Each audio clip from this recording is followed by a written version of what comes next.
मंगलाचरण की।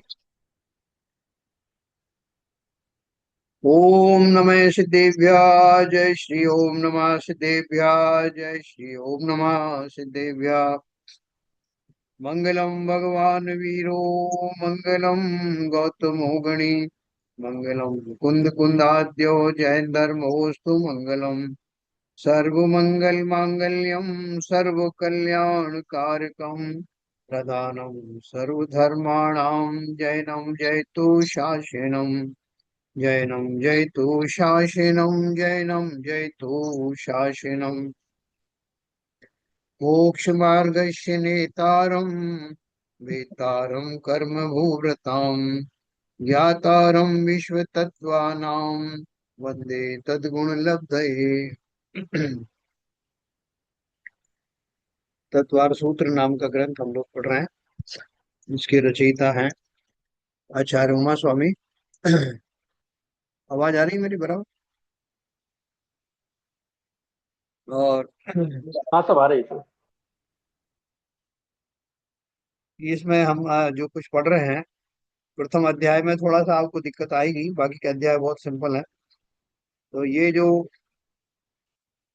तो इसलिए हमको थोड़ी दिक्कत आ रही, क्योंकि हम जानते तो सब हैं मति ज्ञान के द्वारा, लेकिन मति ज्ञान किस प्रकार से जानता है, उसकी प्रक्रिया क्या होती है, वो कैसे कैसे वस्तुओं को जानता है, कितनी उसकी ब्रॉडनेस है। जैसे हम एक को भी जानते हैं, अनेक को भी जानते हैं, बहुविध से भी जानते हैं, तरह तरह से जानते हैं। ये सब मति ज्ञान में आता है। और मति ज्ञान की अपन ने 4 स्टेप्स पढ़ी। अवग्रह आदि जो है स्टेप्स है, पहले एक सामान्य परसेप्शन होता है, फिर उसके बाद उसका विशेष उपयोग लगता है तो आगे की स्थिति बनती है, फिर कंसेप्शन होता है, फिर जजमेंट होता है, और फिर रिटेंशन होता है। तो ये सब अपन ने पढ़ा विशेष रूप से। कई बार ऐसा भी होता है कि आपने कोई शब्द सुना, कुछ आवाज सुनी, आवाज सुनने के बाद में आपने कान लगा दिए कि देखें किसकी आवाज आ रही, थोड़ा स्पष्ट हो जाए तो पता लगे, लेकिन वो आवाज आनी फिर बंद हो गई। तो आप जो है उससे आगे आप पता ही नहीं लगा पाए। तो वो उसकी जो फर्स्ट स्टेप है वो वहीं आकर के रुक गया। अवग्रह के बाद में अवाय आदि जो है वो, यह अवाय आदि तक नौबत आई नहीं। तो ये सब चीजें अपन को खाली बेसिक नॉलेज के लिए है, ये जानने के लिए। क्योंकि देखो, ये सारी चीजें हमको इतनी सरलता से मिली हुई हैं कि हमको पता भी नहीं चलता कि शरीर को वचन बोलने के लिए या सुनने के लिए कितनी मेहनत करनी पड़ती है। वैज्ञानिकों ने बताया कि एक शब्द बोलने के लिए 75 मसल्स एक साथ काम करती हैं जब वो शब्द बाहर निकलता है। तो अपन तो जस्ट बस जरा सा कुछ बात हुई और जीभ तालू से मारी, बेफिक्र हो गए। तो वो ये सारी चीजें मति ज्ञान में कैसे होता है, थोड़ी उसकी प्रक्रिया जानने से हमको दो लाभ होंगे। एक तो ये कि जो ज्ञान हमें इतनी सुगमता से मिल रहा है इस पर्याय में, वो सभी पर्यायों में मिलता नहीं। पूरी एक्सप्रेस करने की पावर हमारी कैसे आती है, क्या क्या हम जान पाते हैं, इस जो मति शुद्ध ज्ञान के सहारे हमारा बहुत कुछ काम हो जाता है। तो वो कैसे होता है, उसकी क्या स्टेप पड़ती है, उन स्टेपों में क्या व्यवधान आता है, और बाकी पांचों इंद्रियों का ज्ञान में क्या निमित्त होता है, ये सारी बातें हम एक बार जान लेंगे तो हमें पूरा कंसेप्ट क्लियर हो जाएगा। तो आगे चलते हैं इसमें।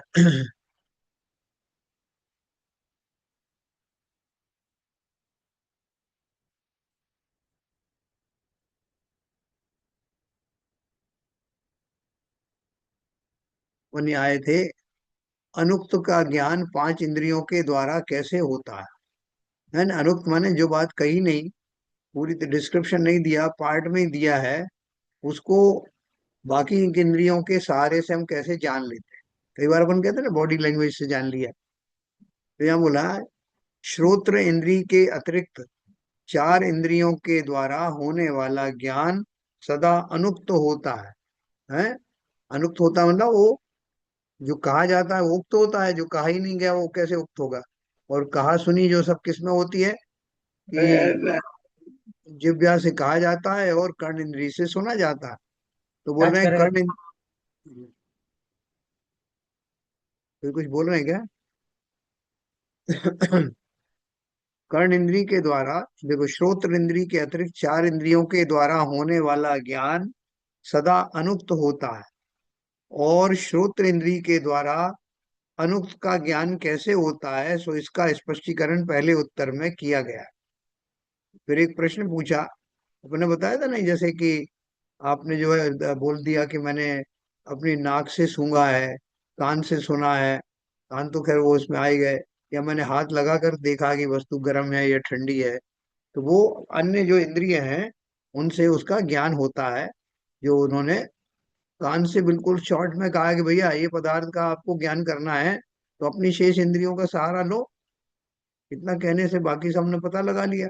हाथ से टच किया तो गर्म है ठंडा है, और नाक से सूंघा तो उसकी गंध आदि से जान लिया कि गुलाब, आसपास कहीं गुलाब है। ऐसे करके वो सब उससे कनेक्टेड होता है। फिर एक प्रश्न आया, अनिश्रित और अनुक्त पदार्थों के साथ श्रोत्र इत्यादि इंद्रियों का संयोग होता हो, यह हमें दिखाई नहीं देता, इसलिए हम उस संयोग को स्वीकार नहीं कर सकते। अनिश्रित माने जो पार्टली बाहर आया है, और एक तो वो हो गया जो पूरी तरह बाहर नहीं आया, दूसरा अनुक्त यानी जिसके बारे में विस्तार से नहीं बताया गया। तो बोल रहे हैं कि इनके साथ में श्रोत्र इत्यादि इंद्रियों का संयोग होता है, यह हमें दिखाई नहीं देता, इसलिए हम उस संयोग को स्वीकार नहीं कर सकते। बोल रहे हैं कि ऐसी वस्तुएं जो पार्टली बाहर आई हैं, या जिनका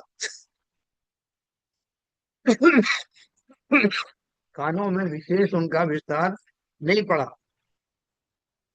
है ना, उनका बाकी के इंद्रियों से संपर्क कैसे होता है, तो बताया यह भी ठीक नहीं है। जैसे यदि कोई जन्म से ही जमीन के भीतर रखा गया पुरुष किसी प्रकार बाहर निकले, तो उसे घटपट आदि समस्त पदार्थों का आभास होता है।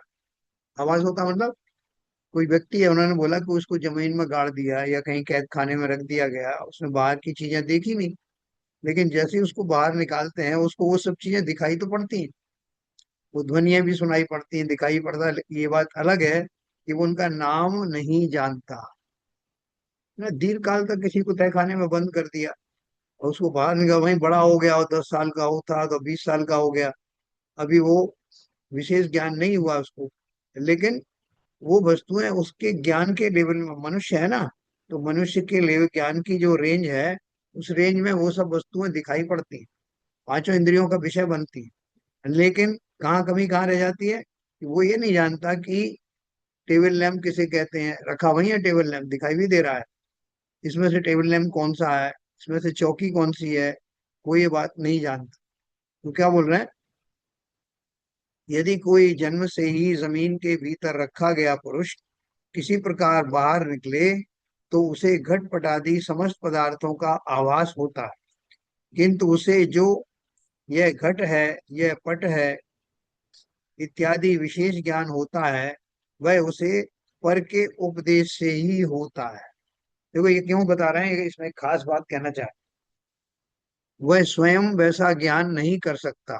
इसी प्रकार सूक्ष्म अवयवों के साथ जो इंद्रियों का भिड़ना होता है और उससे अवग्रहादि ज्ञान होता है, वह विशेष ज्ञान भी वीतराग के उपदेश से ही जाना जाता है।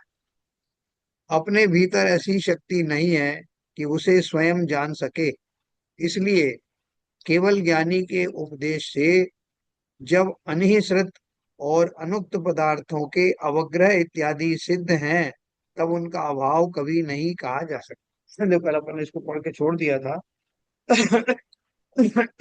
आज इसके बारे में अपन जानेंगे कि कोई आपसे पूछे कि आपको इस पर्याय में कैसे पता लगा कि आप आत्मा हैं, आप शरीरधारी अवश्य हैं लेकिन आप शरीर नहीं है, तो आपको खुद मालूम पड़ा या किसी ने बताया? तो इसमें आप बताइए कि इसमें से कितना पार्ट मैं जानता हूँ और कितना पार्ट जानने के लिए मुझे शास्त्रों का या केवल ज्ञानी की जरूरत पड़ी। दोनों की जरूरत पड़ती है, या मैं अकेला ही काफी हूँ, या केवल ज्ञानी ही काफी है, बताओ।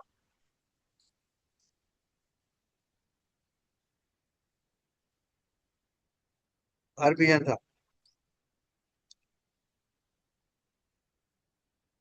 सर, मुझे लगता है कि मेरा अपना भी कुछ अनुभव होगा। केवल ज्ञानी की जैसे बात है तो वो तो केवल सुनी जाती है, शुद्ध ज्ञान का विषय बनती है, और उस पर यस, भरोसा करके मैं अपना अनुभव करता हूँ। तो शायद मुझे भी कुछ आभास तो होता है कि क्या चल रहा है।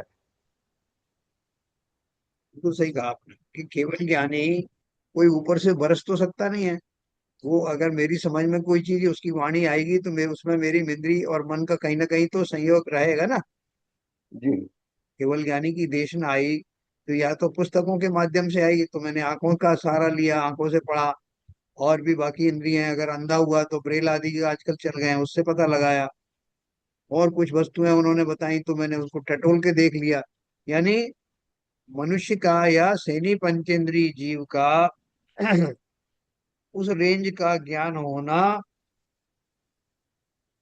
और जिन वस्तुओं को हम सुन करके समझ सकते हैं, उन वस्तुओं का कहीं से उपदेश आदि होना, ये दोनों का कॉम्बिनेशन होगा, तभी हम उस वस्तु को समझ पाएंगे।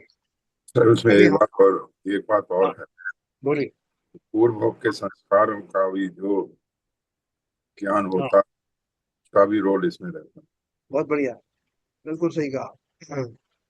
तो वो संस्कार जो है वो पूर्व जन्म के, भले हमने किसी जन्म में केवल ज्ञानी की वाणी को सुना होगा, आज नहीं तो किसी पूर्व भाव में सुना होगा, तो इस भाव में उसके संस्कार मौजूद हैं, आपने सही कहा। तो इसलिए इस भाव में या किसी पूर्व भाव में सुनी हुई बातों का संस्कार का होना, या प्रत्यक्ष में वैसी देशना का मिलना, और मेरे अंदर उन पंचेंद्रियों और मन के द्वारा ग्रहण करने की शक्ति का होना, ये दोनों का कॉम्बिनेशन होता है, तब मति ज्ञान उसे जान पाता है ना।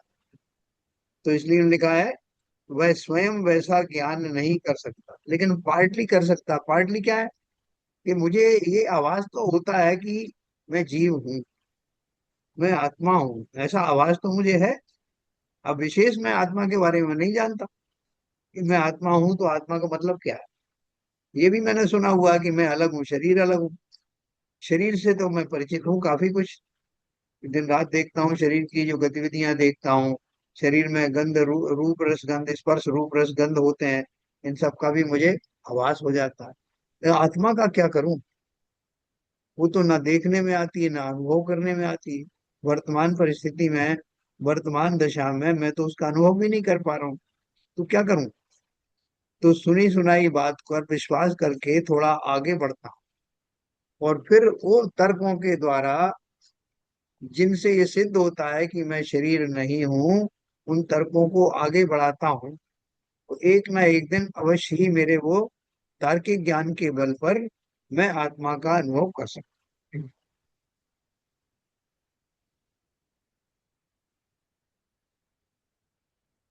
वह विशेष ज्ञान भी वीतराग के उपदेश से ही जाना जाता है। अपने भीतर ऐसी शक्ति नहीं है कि उसे स्वयं जान सके, इसलिए केवल ज्ञानी के उपदेश से जब अनिश्रित और अनुक्त पदार्थों के अवग्रह इत्यादि सिद्ध हैं, तब उनका अभाव कभी नहीं कहा जा सकता है। तो बोले तो आप केवल ज्ञानी तो अभी मिलते ही नहीं। अभी इस पंचम काल में केवल ज्ञानी कहाँ से लाए। तो बोले केवल ज्ञानी नहीं है तो क्या हुआ। केवल ज्ञानियों के कहे हुए ज्ञान का कुछ ना कुछ अंश सदा काल मौजूद रहता है, और इसलिए वो वस्तुएं हमेशा हैं। न केवल वो वस्तुएं हैं, बल्कि उनका ज्ञान मिलने वाली जो सोर्सेज हैं वो भी उपलब्ध रहते हैं। तो इसलिए कहा जाता है कि हम बड़े भाग्यशाली हैं कि पंचम काल के प्रथम पाए में हमारा जन्म हुआ। और अभी थोड़े दिन पहले तक महावीर स्वामी जी के जाने के बाद भी काफी दिन तक श्रुत केवली आदियों का समागम मिला, और वो जो द्वादशांग वाणी है उसका कुछ ना कुछ ना अंश आज भी मौजूद है। तो इसलिए अपना ज्ञान, अपना मति ज्ञान जिसको हम विशेष रूप से जान रहे हैं, और जिनेन्द्र कथित जिनवाणी, दोनों का संयोग होने से अवश्य ही हम उस अनिश्रित उस पदार्थ को जो अभी पूरी तरह बाहर नहीं है उसका अनुभव कर सकते हैं। और आत्मा कैसी है? आंखों से दिखती नहीं है, कानों से सुनाई देती नहीं है, और किसी इंद्री से अनुभव में आती नहीं है। तो क्या करें? उसको कैसे पता लगाएंगे? तो उन्होंने ये सब मति ज्ञान का विषय उसी हिसाब से चला रहा है। उसमें अनुमान आदि भी है, स्मृति आदि भी है, देशना, ये जो संस्कार का भी विजन साहब ने कहा, वो संस्कार भी हैं। तो इन सब के माध्यम से हम उस अनुक्त वस्तु को, अनिश्चित वस्तु को, आत्मा को जान सकते हैं, है ना। इसके लिए ये सब डिस्क्रिप्शन है। प्रत्येक इंद्रिय के द्वारा होने वाले इन 12 प्रकार के मति ज्ञान का स्पष्टीकरण। 12 प्रकार का कौन सा मति ज्ञान है? ये अपन ने ऊपर पढ़ा था ना, ये अनुक्त, उक्त, ध्रुव, अध्रुव आदि पढ़े थे ना। ये एक, यहाँ से बहु, एक, बहुवेद, एक वेद, क्षिप्र, अक्षिप्र, अनिश्रित, निश्रित, अनुक्त, उक्त, ध्रुव, अध्रुव, अस्थिर ज्ञान इत्यादि हमने ये सब पढ़े। तो ऐसे जो 12 प्रकार के,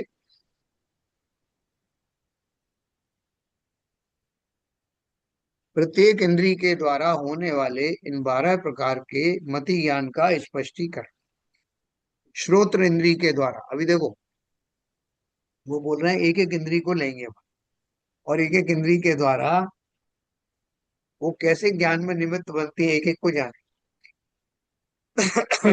श्रोत्र इंद्रिय के द्वारा एक तत्, यह तात का शब्द, वितत यानी ताल का शब्द। तात क्या होता है? तात जानते हैं ना, वो एक डोरी जैसी स्ट्रिंग होती है ना। स्ट्रिंग को आप जब उसको उंगली से ऐसा करते हैं, रगड़ते हैं, तो उसमें से एक आवाज टन टन टन कुछ आती है ना। तो कपड़े का जो मोटा धागा है उसको अपन ऐसे हाथ लगा के छोड़ते हैं तो उसमें से एक आवाज आती है ना। तो उसे तांत का शब्द बोलते हैं। और वितत यानी ताल का शब्द, ताली बजाना या और कुछ ठोकना उससे। फिर घन यानी कांसे के वाद्य का शब्द, और सुशिर यानी बांसुरी आदि का शब्द, इत्यादि शब्दों का एक साथ अवग्रह ज्ञान होता है। उसमें तत् इत्यादि भिन्न भिन्न शब्दों का ग्रहण अवग्रह से नहीं होता, किंतु उसके समुदाय रूप सामान्य को वह ग्रहण करता है, ऐसा अर्थ यहाँ समझना चाहिए। यहाँ बहु पदार्थ का अवग्रह हुआ। ऑर्केस्ट्रा बज रहा है, ऑर्केस्ट्रा में क्या क्या वाद्य यंत्र बज रहे हैं। तो अपन को कुल मिलाकर के सुनाई दे रहा है कि बड़ा मधुर संगीत चल रहा है साहब। फिर हम थोड़ा सा उसमें ध्यान देते हैं तो उसमें बोले साहब उसमें तो वो हारमोनियम की आवाज आ रही है, थोड़ी पियानो की आवाज आ रही है, थोड़ा तबला ढोलक की भी आवाज आ रही है, फिर बांसुरी की भी है।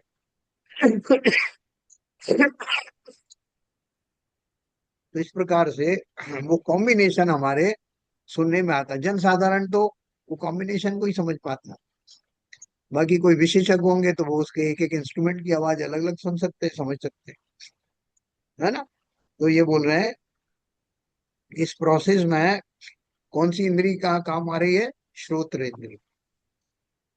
श्रोत्र इंद्री के द्वारा कितनी विविधता का जो चीजें चल रही हैं, जो स्वर चल रहे हैं, उन सबको मैं समझ पा रहा हूँ।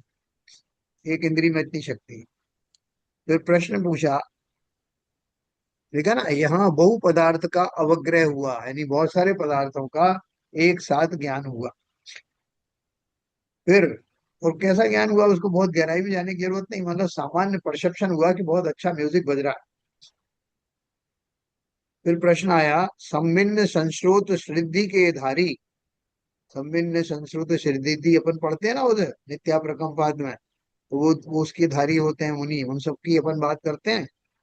सम्मिन्न संश्रोत रिद्धि के धारी जीव को तत् इत्यादि प्रत्येक शब्द का स्पष्टतया भिन्न भिन्न रूप से ज्ञान होता, तो उसे यह अवग्रह ज्ञान होना बाधित है। बोल रहे हैं एक मुनिराज हैं, विशेष रिद्धि के धारी हैं, उनको ये सम्मिन्न संस्कृत नाम की रिद्धि है। तो उस रिद्धि के द्वारा उनको हर एक शब्द का, जैसे मैंने आपको बताया ना कि अभी ऑर्केस्ट्रा बज रहा है, तो बहुत सारे जो स्पेशलिस्ट हैं वो उसमें से ढूंढ लेते हैं कि कौन कौन से वाद्य की आवाज आ रही है, अभी किसकी आई, अभी किसकी आई। तो वो फिर भी उतना गहराई से नहीं समझ सकते जितनी गहराई से ये सम्मिन्न संस्रोत रिद्धि के धारी मुनिराज को एक एक करके आइडेंटिफाई होता है ना। तो किसी ने प्रश्न किया कि जब उनको इतना ज्यादा विशेष ज्ञान है, तो उनका जो सामान्य अवग्रह ज्ञान है उसकी जरूरत क्या है? क्योंकि आपने बताया कि स्टेप में वो ज्ञान होता है, पहले अवग्रह ज्ञान होता है, फिर ईया होता है, फिर अवाय होता है, फिर धारणा होती है। तो बोले कि उनको बाकी स्टेप की प्रारंभिक स्टेज की जरूरत क्या है, परसेप्शन सीधा ही उनको सब सुनाई दे रहा है ना। बात समझे उनको कि हमको जानने में तो स्टेप पढ़ते हैं, वो रिद्धिधारी मुनि को ऐसी स्टेप थोड़ी पढ़ते हो। उसका उत्तर दिया उन्हें। यह ठीक नहीं है, सामान्य मनुष्य की भांति उसे भी क्रमशः क्रमशः ही ज्ञान होता है, इसलिए उसे भी अवग्रह ज्ञान होता है। स्पेशलिस्ट है, स्पेशलिस्ट जिसकी अपन ने बात करी कि वो उसमें एक एक चीज का आवाज पहचानता है। लेकिन शुरुआत तो उसकी भी वैसी ही होगी। उसको पहले जो जो परसीव करेगा कि कुछ म्यूजिक चल रहा है, फिर कान लगाएगा, अच्छा कौन क्या क्या चल रहा है, कौन कौन से इंस्ट्रूमेंट बज रहे हैं, वो उसको समझ में आएगा, लेकिन स्टेप्स वही रहेंगी। ठीक है, उस स्टेप में उसको विशेष ज्ञान होगा। जिस जीव के विशुद्ध ज्ञान मंद होता है, उसे तत् आदि शब्दों में से किसी एक शब्द का अवग्रह होता है। यह एक पदार्थ का अवग्रह हुआ। ये बहुत सारी चीजें बज रही हैं, मेरे को ज्यादा म्यूजिक का आइडिया है नहीं साहब। बोले आपको क्या सुनाई दे रहा है? बोले को साहब मेरे को तो हारमोनियम की आवाज लग, या कोई बोले मुझे तो ढोलक की आवाज सुनाई दे रही। तो वो बोल रहे हैं कि जिस किसी जीव के विशुद्ध ज्ञान मंद होता है, नहीं स्पेशलिस्ट नहीं है, तो उसको उसमें से कोई एक आध वस्तु का ज्ञान होता है ना। एक शब्द का अवग्रह होता है। ये आपको क्यों बताई जा रही बातें हैं? क्योंकि बहुत सारे जीव ऐसे हैं जो उसको, बहुत से जो ये म्यूजिक कंपटीशन वगैरह होता है, गायकों के कंपटीशन होते हैं, उनमें से कुछ लोग तो वॉइस को पकड़ लेते हैं बराबर की, कैसी वॉइस लेना है।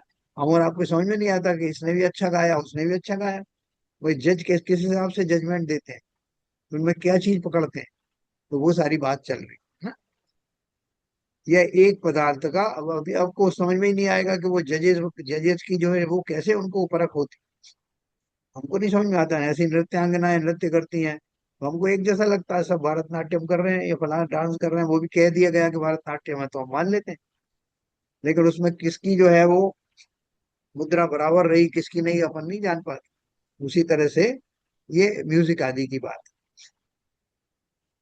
यह एक पदार्थ का अवग्रह हुआ। फिर बहुविध एक विध, उपरोक्त दृष्टांत में तत् आदि शब्दों में प्रत्येक शब्द के दो, तीन, चार संख्यात, असंख्यात या अनंत भेदों को जीव ग्रहण करता है, तब उसे बहुविध पदार्थ का अवग्रह होता है। तत् आदि शब्दों में से प्रत्येक शब्द के दो, तीन, चार संख्यात, असंख्यात, अनंत भेदों को जीव ग्रहण करता है, तब उसे बहुविध पदार्थ का अवग्रह होता है। देखो आपने उस उनकी बात सुनी थी ना, वो श्रीमद राजचंद जी। श्रीमद राजचंद जी शतावधानी थे। शतावधानी थे मतलब एक साथ 100 काम कर सकते। तो उनको कितना ज्ञान का वो था, क्षोभ क्षमता, कि अंग्रेजों ने उनकी परीक्षा ली। गांधी जी के गुरु थे वो। तो वो एक साथ क्या क्या काम करते थे। पुस्तक को इधर से उठा उधर उठा कर रखना, एक चौपाई वाला छंद लिख रहे हैं, एक तरफ दोहे लिखे जा रहे हैं, एक तरफ कोई और छंद लिखा जा रहा है, तो एक बार में उसका लिख दिया, एक बार में इसका लिख दिया, एक बार उसका लिख दिया। उन्हें मालूम है कहाँ कौन सी विधा चल रही है, सब एक साथ। और उसमें पूरा डिटेल में आपने पढ़ा होगा कहीं श्रीमद राजचंद जी के बारे में। तो वो 100 काम एक साथ करते थे।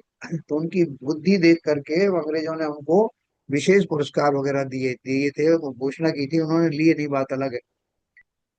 तो ऐसा किसी किसी जीव को मति ज्ञान का सर्वोत्तम उत्कृष्ट स्थिति प्रकट होती। तो इसके लिए बात कर रहे हैं, विशुद्धता के मंद रहने पर जीव तत् आदि शब्दों में से किसी एक प्रकार के शब्दों को ग्रहण करता है, उसे एक विध पदार्थ का अवग्रह होता है। और क्षिप्र, क्षिप्र में क्या है?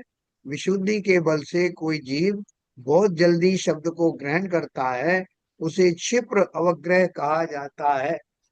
अब बोले साहब मेरी बात मुंह के मुंह में रह गई, आपने पकड़ लिया कि मैं क्या कहना चाहता।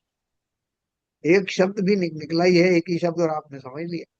तो ऐसे बहुत सारे लोग जो है ना, वो बहुत फास्ट होते हैं ग्रैस्प करने में, उनके रिफ्लेक्सेस बहुत शार्प होते हैं, तो उनकी विशुद्धि ज्ञान की विशेष होती है।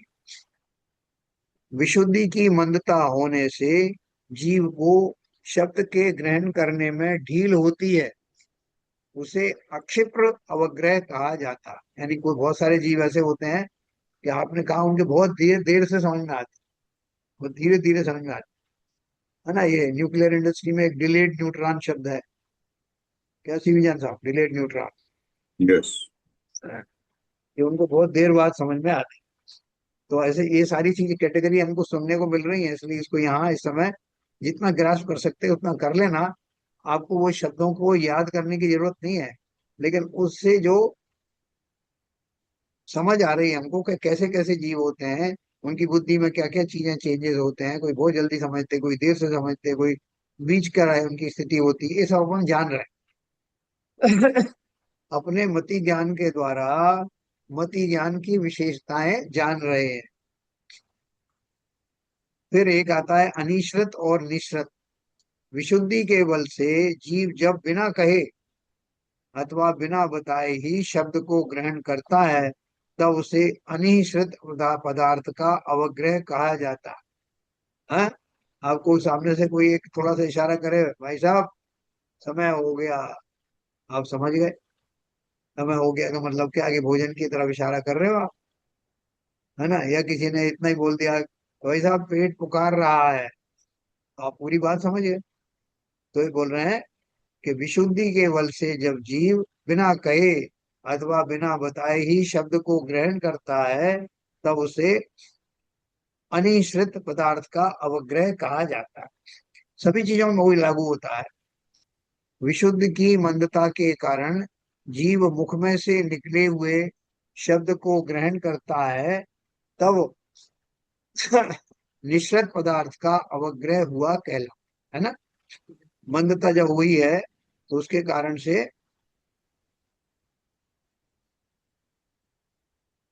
मतलब खाली वो मुंह से जब शब्द निकलेगा, मुझे इसमें लगता है ऐसा ही लिखा है, मुंह से जब निकलेगा तभी उसको पकड़ में आता है, वो बिना कहे उसको नहीं समझ पाता, ये मतलब। फिर शंका दी है, मुख से पूरे शब्द के निकलने को निश्रित कहा है, और उक्त का अर्थ भी वही होता है। तब फिर दो में से एक भेद कहना चाहिए, दोनों क्यों कहते हो? मुख से पूरे शब्द निकलने को निश्रित कहा, और उक्त का अर्थ भी वही होता है, मुख से निकला हुआ शब्द, तो दोनों अलग अलग शब्द क्यों इस्तेमाल किए? समाधान दिया, जहां किसी अन्य के कहने से शब्द का ग्रहण होता है, जैसे किसी ने गौ शब्द का ऐसा उच्चारण किया कि यहाँ यह गौ शब्द है, उस पर से जो ज्ञान होता है वह उक्त ज्ञान है। और इस प्रकार अन्य के बताए बिना शब्द सम्मुख हो, उसका यह अमुक शब्द है, ऐसा ज्ञान होना सो निश्रित ज्ञान है। देखो निश्रित का अर्थ उन्होंने क्या बताया, किसी की समझ में आया तो मुझे बताओ जरा, गौ शब्द का क्या बता रहे हैं?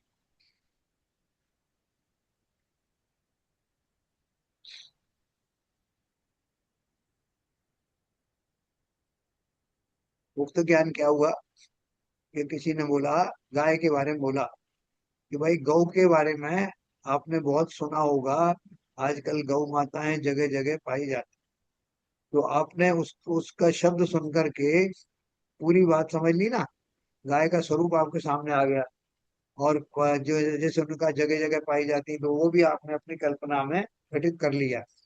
तो यह उक्त ज्ञान हुआ, क्योंकि उन्होंने जो कहने वाला था उस शब्द के माध्यम से जो आपको समझाना चाहता था वो आप समझ गए, तो इसलिए उक्त ज्ञान हुआ ये। अब वो बोल रहे हैं कि जो निश्रत शब्द है, निश्रत शब्द में क्या है?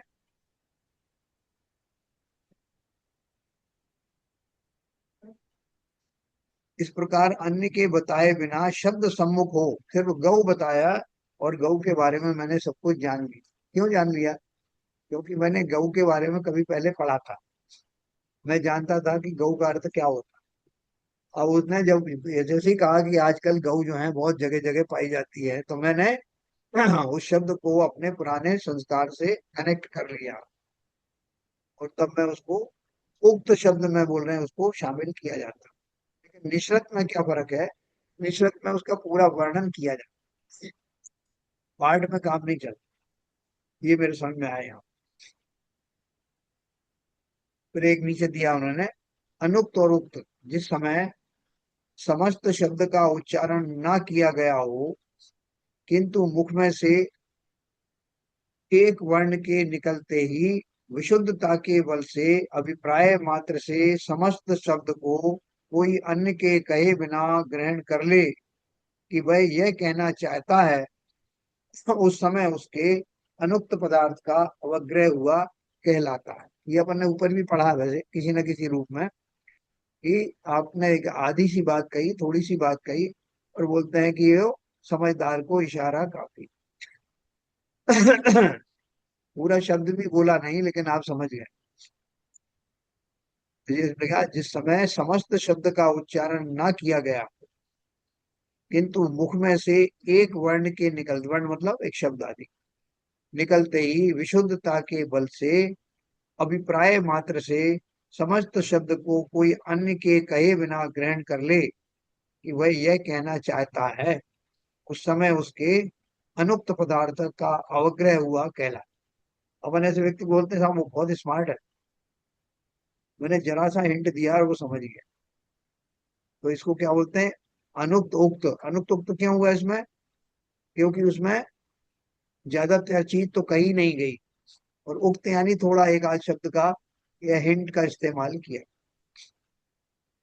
जिस समय विशुद्धि की मंदता से समस्त शब्द कहा जाता है, तब किसी दूसरे के कहने से जीव ग्रहण करता है, उस समय उक्त पदार्थ का अवग्रह हुआ कहला। पहले अनुक्त का हो गया, खाली हिंट देख करके समझ गया, लेकिन मेरी बुद्धि उतनी तीव्र नहीं है, मैं उतना स्मार्ट नहीं हूं, तो मैं पूरी बात कहेगा तब समझूंगा। तो ये दोनों शब्द उन्होंने एक साथ लिखे हैं, तो दोनों में फर्क बताया है। अनुक्त का अर्थ होता है कि मैं बिना किए, बिना ज्यादा विस्तार किए ही समझ गया, हिंट से समझ गया, तो अनुक्त का ज्ञान जानकार हुआ। और विशेष जब वर्णन किया तब जानूंगा, तो उक्त का। वैसा इनको बहुत समझाना पड़ता है, एक बात को बहुत देर तक समझाना, जब इनके समझ में आए, है ना। ऐसे ऐसे लोग भी है ना। तो सब तरह के अपन मति ज्ञान की चर्चा कर रहे हैं, है ना। आप थोड़ा इसमें इंटरेस्ट लोगे तो आपको समझ में आएगा कि हाँ, ऐसे लोग भी पाए जाते हैं। फिर अथवा तंत्री अथवा अथवा मृदंग आदि में कौन सा स्वर गाया जाएगा, उसका स्वर संचार न किया हो, उससे पूर्व ही केवल उस बाजे में गाए जाने वाले स्वर का मिलाप हो, उसी समय जीव को विशुद्धि के बल से ऐसा ज्ञान हो जाए कि वह यह स्वर बाजे में बजाए, उसी समय अनुक्त पदार्थ का अवग्रह होता है। देखो, आपके सामने एक आदमी बैठा है ऑर्केस्ट्रा लेकर के पूरा, और उसने आपको रिहर्सल के तौर पर जल तरंग बजा के दिखाई, टन टना टन। फिर उसने एक हारमोनियम पे हाथ मारा, उसकी एक आवाज आई। एक तबला ठोका, उसने उसकी आवाज आई। तो अभी और उसने कुछ गुनगुनाना शुरू किया, अभी वाद्य बजाने शुरू नहीं की। लेकिन आप समझ गए कि ऐसे गाने में ये कौन कौन से वाद्य यंत्रों का प्रयोग करने वाला। कैसे समझ गए आप? क्योंकि आपने उनकी आवाज सुनी, उन वाद्य यंत्रों की जरा सी झलक, और आप समझ गए कि ये जो बोल रहा है, इसका जो स्वर आ रहा है, वो इन इन इंस्ट्रूमेंट से ज्यादा उजागर होने वाला। बहुत सारे लोग बहुत स्मार्ट होते हैं, तो उन्होंने क्या बोला?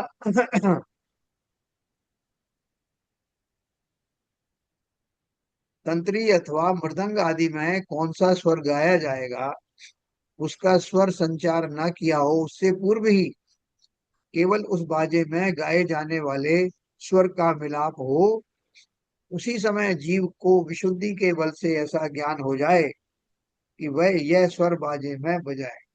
आपने बहुत सारे एक चीज देखी होगी, कोई भजन या गाने के पहले जो ट्यून बजती, और ट्यून बजने के बाद में वो ट्यून की एकदम उससे जो गाने की भी लय आने वाली है उससे एकदम मैच नहीं कर रहा। प्रारंभिक ट्यून कुछ अलग होती, फिर जैसे जैसे वो गाने के सुर आने वाले हैं तो वो गाने के सुर से मैच करता। लेकिन बहुत से विद्वान ऐसे होते हैं कि वो प्रारंभिक ट्यून से ही समझ लेते हैं कि ये कौन सी लय में जाने वाला। तो उसी समय अनुक्त पदार्थ का अवग्रह होता है विशुद्धि की मंदता के कारण। लेकिन अगर आप उतने स्मार्ट नहीं हैं, बाजे के द्वारा यह स्वर गाया जाए, उस समय जानना सो उक्त पदार्थ का अवग्रह है। यानी वो तभी जान सकता है जब आप गा रहे हो। उतना स्मार्ट नहीं है। है ना भाई? थोड़े से और डिस्क्रिप्शन बचा है। ध्रुव और अध्रुव। विशुद्धि के बल से जीव ने जिस प्रकार प्रथम समय में शब्द को ग्रहण किया, उसी प्रकार निश्चय रूप से कुछ समय ग्रहण करना चालू रहे, उसमें किंचित मात्र भी न्यूनाधिक ना हो, सो ध्रुव पदार्थ का अवग्रह है। मैंने आपको कोई बात कही, आप सभा में बैठे हैं, कोई एक डेमो दे रहा है, उसकी बात आपको जो समझ में आई अभी शुरू से ही, हमारा क्या होता है थोड़ी देर सुनने के बाद में कोई उबासी लेने लगेगा, कोई इधर उधर देखने लगेगा। उसको जो शुरू में समझ आ रही थी, जो इंटरेस्ट के साथ में, वो नहीं आ रही, तो वो उसका कैसा हो गया चिंतन, उसका उसका अवग्रह हुआ अध्रुव वाला। लेकिन जिसको बराबर जो शुरुआत की थी तब से लेकर एंड तक पूरी वार्ता में पूरा कंसंट्रेशन के साथ में उसको उस सारी बात समझ में आ रही, उसमें कभी नहीं आ रही कि जैसे पहला वाले पहले क्षणों में जैसी आ रही थी दूसरे क्षण में वैसी नहीं आ रही, ऐसा नहीं, एक जैसी समझ आ रही है। तो उसको ध्रुव पदार्थ का अवग्रह कहा जाए। ध्रुव माने अटल, एक जैसा, बार बार होने वाले संक्लेश तथा विशुद्ध परिणाम स्वरूप कारणों से जीव के श्रोत्र इंद्रिय आदि का कुछ आवरण और कुछ अनावरण भी रहता है। इस प्रकार श्रोत्र इंद्रिय आदि के आवरण की क्षयोपशम रूप विशुद्धि की कुछ प्रकर्ष और कुछ अप्रकर्ष दशा रहती है। हाँ, क्या बताए? अभी अपन सुन रहे हैं ना, तो सुनने में बहुत सारे व्यवधान आते हैं। जैसा आपने बात कही थोड़ी देर तो मेरे समझ में आई, अभी जैसे कल एल के जज साहब कह रहे थे, ललित जी बोल रहे थे, जैसा कल तो मेरे को समझ में आ रहा था, परसों भी आ रहा था, अभी आज समझ में नहीं आ रहा। अब थोड़ी सी देर तो समझ में आया, फिर नहीं आया। तो ऐसी जो इवेंट्स होती हैं हम सबके जीवन में, वो क्यों होती हैं, उसके कारण बता रहे हैं। क्या बोल रहे हैं? इस प्रकार श्रोत्र इंद्रिय आदि के आवरण की, कौन सा आवरण आता है? क्षयोपशामिक, या जिसे हम अंतराय भी कह सकते हैं। कौन सा वाला अंतराय होता है? बोले जैसे मति ज्ञानावरण, वरण आवरण कह सकते हैं, मति ज्ञानावरण दर्शनावरण ये सब होते हैं ना। तो आवरण आ गया, यानी जो मेरे पास ज्ञान है, सूक्ष्म ज्ञान है, उसमें भी कुछ ना कुछ कचरा आ जाना। तो मेरे उतनी समझ में नहीं आ रहा थी कि आपको क्या हो गया, अभी तो आप बड़े अच्छे अच्छे प्रश्नों के उत्तर दे रहे थे, प्रश्न भी उठा रहे थे, उनसे पता नहीं क्या हो गया अभी, पहले दिमाग ठस हो गया। तो दिमाग ठस बस क्या है, वो ज्ञान का वो सूक्ष्म रुक गया, उसके ऊपर कुछ आवरण नया आ गया। एक आवरण तो ऐसा है जो आपको मनुष्य पर्याय में उतना हट गया कि मनुष्य पर्याय के जितना ज्ञान आ गया। और उस मनुष्य पर्याय के अंदर भी बहुत से बुद्धिमान होते हैं, बहुत से मूर्ख होते हैं, जो भी होता है। लेकिन वो बुद्धिमान भी हमेशा उतनी लेवल का बुद्धिमान होता रखेगा ये भी जरूरी नहीं, क्षण क्षण बदलती। तो बोल रहे हैं इस प्रकार श्रोत्र इंद्रिय आदि के आवरण की क्षयोक्षम रूप विशुद्धि की कुछ प्रकर्ष और कुछ अप्रकर्ष दशा रहती। उस समय न्यूनाधिकता जानने के कारण कुछ चल विचलता रहती है, इससे उस अध्रुव पदार्थ का अवग्रह कहना है ना।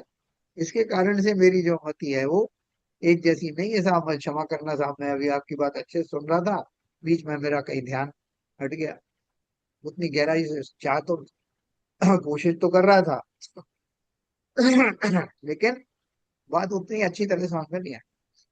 तो उसका जो अवग्रह हुआ कौन सा हुआ, अध्रुव। अध्रुव पदार्थ का अवग्रह कहलाता है।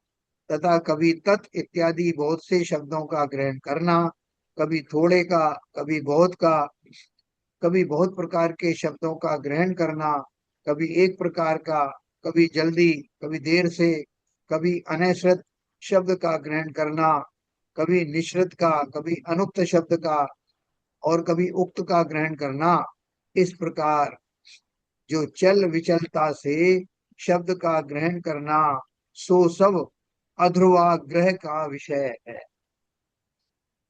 ना। ये हम सबके जीवन में निरंतर घटित होता। बहुत कम ऐसे जीव होंगे जो एक जैसी उनकी अवग्रह रहता है। जब भी वो सुनने बैठते हैं एक जैसा ध्यान रहता है। आपको घर में कोई कहेगा, आपके गुरुजी कहेंगे, बॉस कहेंगे, यार तुम सुनते कुछ नहीं, सुनते नहीं हो, मैं तुमको 3 बार कहा तब जाके तुम्हारे समझ में आई, आगे से मैं एक बार कहूँ तो समझ जाना। जी साहब। और थोड़ी देर तो कोशिश करता है लेकिन फिर उसका वही स्थिति हो जाती है ना। घर में भी बहुत बारी लड़ाई होती है कि ये हमारी पूरी बात सुनते नहीं है, सुनते हैं तो समझते नहीं है। तो वो बोले कि मेरे को कई बार जो है कान में बात आते आते जो है मैं, वो डाइल्यूट हो जाती है, या मैं समझ नहीं पाता, स्पष्ट रूप से मुझे सुनाई नहीं देता। तो बहुत सारे उसके अंदर में चीजें घटित होती रहती। इसमें जो इंद्रियों की, आप सोच सकते हो कान खराब हो गया, या बोलने वाले की आवाज जो शिथिल हो गई, उन वो तो है ही, इन एडिशन टू दैट, उसके अलावा आपका जो मति ज्ञान है, जो ज्ञान का जो प्रकटपना है, उसमें मंदता का आ जाना, ये उसका सबसे बड़ा कारण है, जिसके कारण आपके उस अवग्रह ज्ञान को अध्रुव ज्ञान कहा जाता है। अध्रुव अवग्रह कहा जाता है। ये बात मैंने जो कुछ कही, थोड़ी समझ में आई हो तो बताएं। टीवी जन साहब, समझ में आई क्या थोड़ी बहुत, या बिल्कुल नहीं आई? Yes.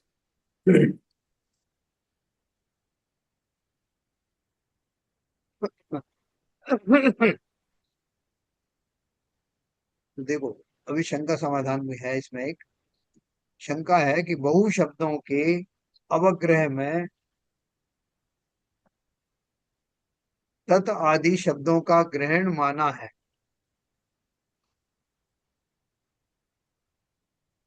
बहु शब्दों के अवग्रह में तत् आदि शब्दों का ग्रहण माना है, और बहुविध शब्दों के अवग्रह में भी तत् आदि शब्दों का ग्रहण माना है। तो इसमें उनमें क्या अंतर है? एक बहु शब्द में तत् आदि शब्दों का ग्रहण, और बहुविध में भी माना गया, तो दोनों में क्या अंतर? जैसे वाचालता रहित कोई विद्वान बहुत से शास्त्रों के विशेष विशेष अर्थ नहीं करता और एक सामान्य अर्थ का ही प्रतिपादन करता है, अन्य विद्वान बहुत से शास्त्रों में पाए जाने वाले, इसको बड़ा, अन्य विद्वान बहुत से शास्त्रों में पाए जाने वाले, एक दूसरे में अंतर बताने वाले कई प्रकार के अर्थों का प्रतिपादन करते हैं। उसी प्रकार बहु और बहुविध दोनों प्रकार के अवग्रह में सामान्य रूप से तत् आदि शब्दों का ग्रहण है। तथापि जिस अवग्रह में तत् आदि शब्दों के एक, दो, चार, संख्यात, असंख्यात और अनंत प्रकार के भेदों का ग्रहण है, अर्थात अनेक प्रकार के भेद प्रभेद युक्त तत् आदि शब्दों का ग्रहण है, वह बहुविध बहु प्रकार के शब्दों को ग्रहण करने वाला अवग्रह कहलाता है। और जिस अवग्रह में भेद प्रभेद रहित सामान्य रूप से तत् आदि शब्दों का ग्रहण है, वह बहु शब्दों का अवग्रह कहलाता है। देखो, इन्होंने एक शब्द बोला है कि आपने बहु और बहुविध दो शब्द इस्तेमाल किए, तो दोनों में क्या अंतर? बोले अंतर कुछ नहीं है। कोई अगर शॉर्ट में बोलना चाहे तो बोलता है कि साहब मृदंग आदि की बहुत बड़ी बहुत अच्छी आवाज आ रही, तो उसने मृदंग आदि शब्द कह करके सारे शब्द, सारे जितने इंस्ट्रूमेंट है सब शामिल कर लिए, तो वो बहु कहलाए। लेकिन किसी ने बोला कि साहब आपको यहाँ तबले की, सारंगी की, मृदंग की, ये सारे उसने डिस्क्रिप्शन किए, तो वो बहुविध कहलाए। अपन जब आदि लगा के छोड़ देते हैं ना, तो संक्षेप में, लेकिन उसके बारे में बहुत सारी बातें अपन ने बता दी। जैसे कि रागादि आपसे शब्द इस्तेमाल किया, कि रागादि से बचना चाहिए। तो रागादि से बचने का अर्थ क्या है भैया बताओ? सिर्फ राग से बचना चाहिए, ये कुछ और मतलब है इसका? बोलो हरभजन साहब। है बेसिकली राग और द्वेष दोनों की बात हो रही है। हाँ, बस इतना ही तो है, और आगे आगे? राग द्वेष मोह हाँ, सभी सभी चीजें आता है उसमें तो। राग द्वेष मोह कषाय आदि सारी चीजें आ गई। शायद सब आती है उसमें। तो मैंने शॉर्ट में बोल दिया राग आदि, तो जो समझने वाले हैं वो समझ गए, पर फिर जिसको नहीं समझ आया बोले तो आप खोल के बताइए। आपने और राग ये कौन शब्द सा कहा, हो गया अवग्रह? ये बहुविध अवग्रह है। आज बहुविध, इतना कठिन टॉपिक भी हो रहा है, और यहाँ पे हाँ। हिंदू सम्मेलन की इतनी भाषणबाजी जोर जोर से हो रही है कि थोड़ा समझ में आ रहा है, थोड़ा सुनाई नहीं आ रहा है। अच्छा, आज काहे का भाषण था? आज हिंदू सम्मेलन का, आज यहाँ पे बहुत बहुत भाषणबाजी है। अच्छा अच्छा अच्छा अच्छा। और इतना नहीं, कठिन जो टॉपिक है कि पूरा अंदर घुस भी नहीं रहा है। ये भी जो है वो आवरण है ना, हमारे ज्ञान पे आवरण आ हाँ, गया। ये भी आवरण ही है, सारे आवरण ही काम कर रहे हैं। कोई बात नहीं, अभी ये टॉपिक समाप्त होने वाला है 2 मिनट में। लेकिन जो अपन कहना चाहते हैं, अभी इसको ये समरी में आपको बताऊंगा तो आपको सब समझ में आएगा। अभी हाँ, भी अपन ने समझ। जो बात की ना, वो समरी के रूप में है, कि ज्ञान की, मति ज्ञान की बहुत सारी विविधताएं हैं। बहुत सारे लोग थोड़ा सा कहने से बहुत समझ जाते हैं, बहुत सारे लोग बहुत कहने पे थोड़ा समझते हैं, बहुत से जितना कहते हैं उतना समझ जाते हैं। ऐसी वैरायटीज है। तो इसमें विशेष कोई प्रॉब्लम नहीं है ज्ञान में, क्योंकि हम मति ज्ञान के ध्यानधारी हैं।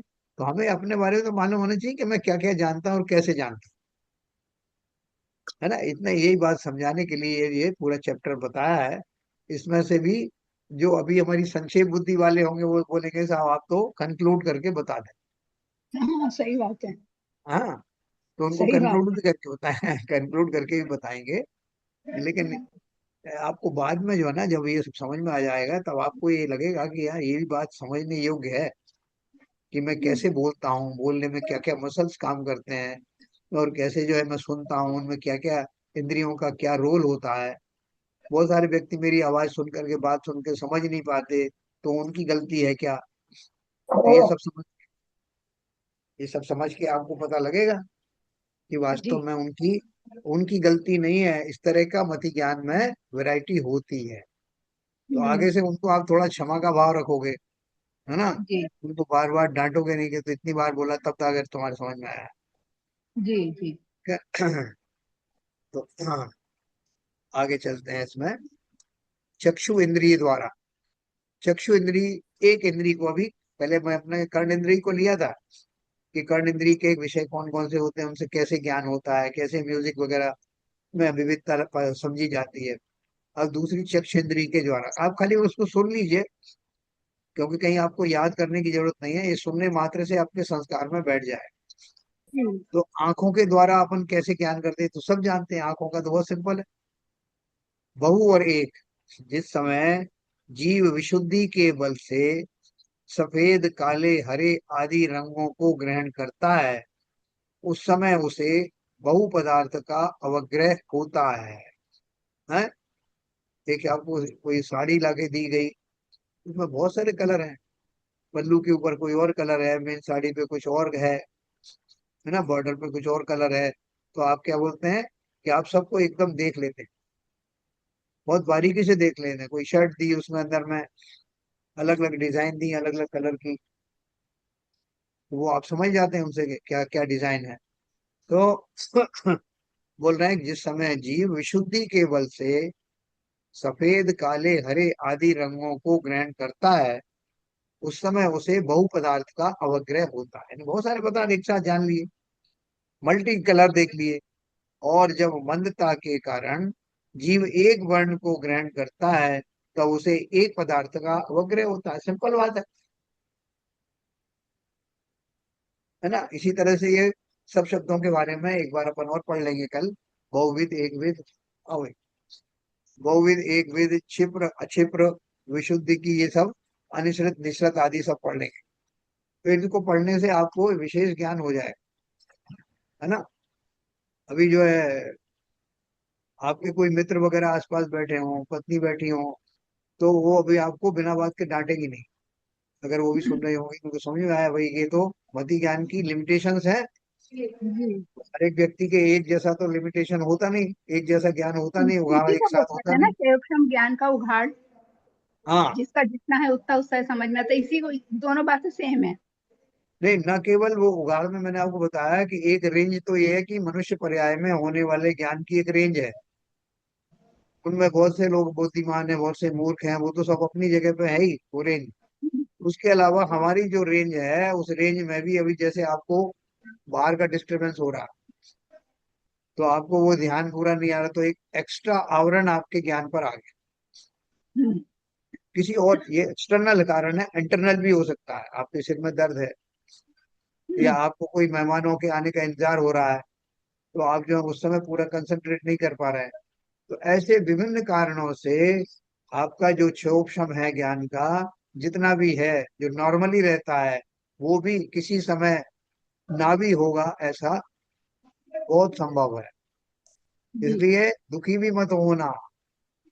कि साहब पहले तो सब आत्मा की बात अच्छे से समझ लेते थे, जब से ये बीमारी शुरू हुई है, जब से घर में ये दिक्कत आई है, तब से समझ में नहीं आता। कोई दिक्कत नहीं, आपकी वो रेंज कहीं गई नहीं है। आप अभी भी सेमी पंचेंद्रिय जीव में भी मनुष्य हैं, और उसके बल पर वो ज्ञान बहुत ज्यादा है। उसका जो मिनिमम अंश है, उससे भी आपको सम्यक दर्शन की प्राप्ति हो सकती है, सम्यक ज्ञान की प्राप्ति हो सकती है। अपन क्या पढ़ रहे हैं टॉपिक में? हम प्रमाण ज्ञान यानी सम्यक ज्ञान के भेदों के बारे में पढ़। उसमें से पहला ही भेद मति ज्ञान है, जो इतना व्यापक है।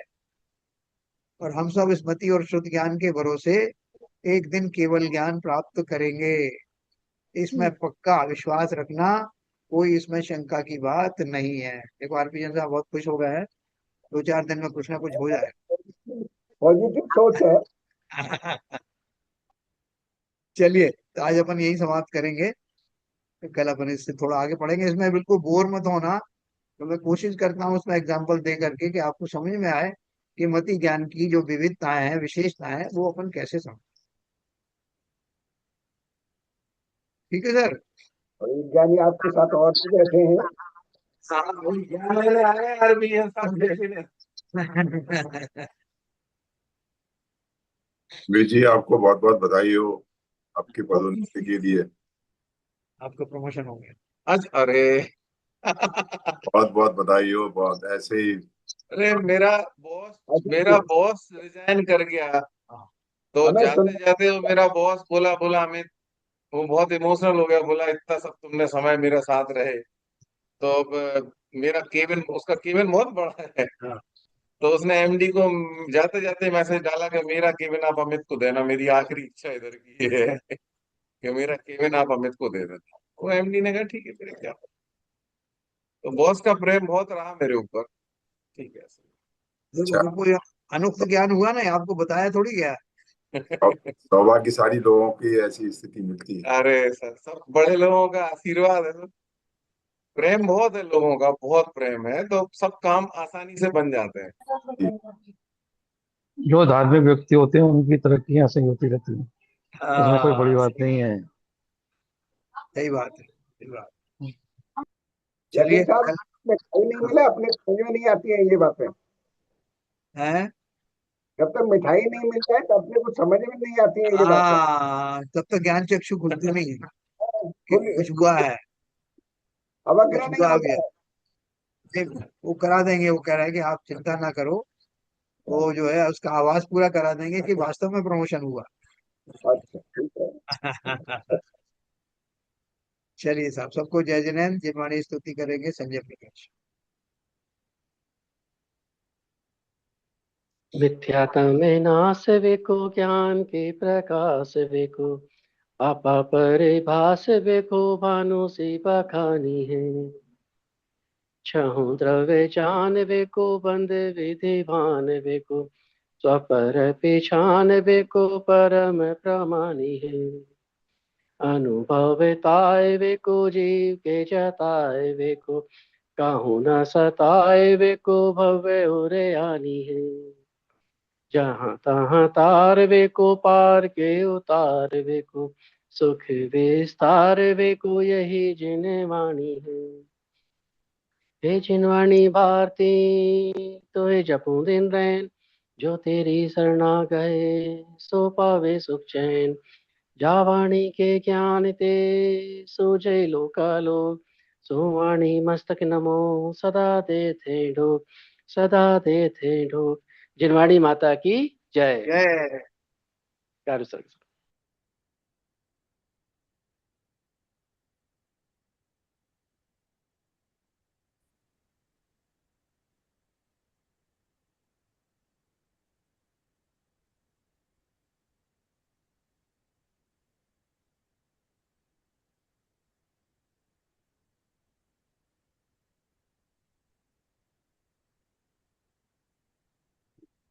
जय जिनेन्द्र साहब, सबको जय जिनेन्द्र।